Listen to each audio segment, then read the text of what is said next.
സൗദിയിൽ വിസിറ്റ് വിസയിൽ എത്തിയവർ ഏപ്രിൽ 13 മുമ്പ് മടങ്ങണമെന്ന വാർത്ത തെറ്റാണെന്ന് സൗദി പാസ്പോർട്ട് വിഭാഗം അഥവാ ജവാസാത്ത് അറിയിച്ചിട്ടുണ്ട്.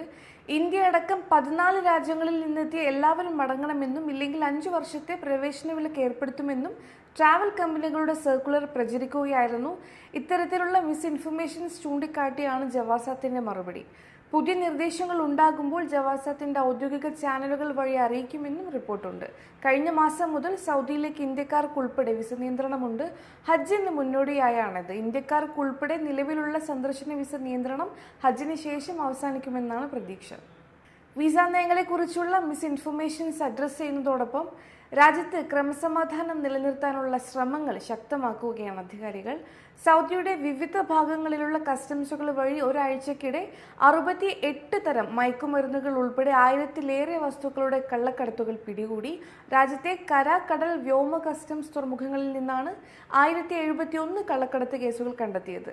സൗദിയിലേക്കുള്ള ഇറക്കുമതിയിലും കയറ്റുമതിയിലും കസ്റ്റംസ് നിയന്ത്രണം കർശനമാക്കുന്നത് തുടരുകയാണെന്ന് അതോറിറ്റി സ്ഥിരീകരിച്ചിട്ടുണ്ട്.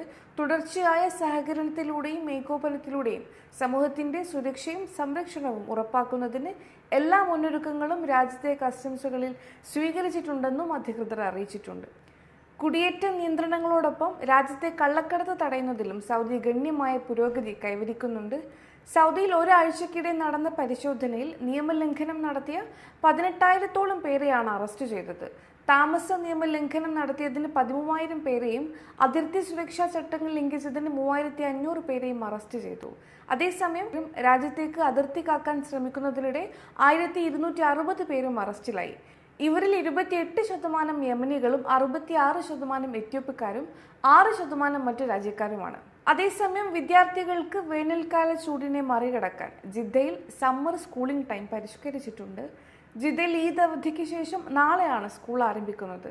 രാവിലെ 6:45-നും ഈവനിംഗ് സ്കൂളുകൾ 12:45-നുമാണ് ആരംഭിക്കുക.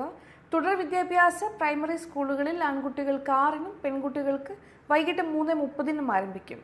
ഇന്റർ സെക്കൻഡറി സ്കൂളുകളിൽ ആൺകുട്ടികളുടെ സമയം വൈകിട്ട് 5 മണിക്കാണ്.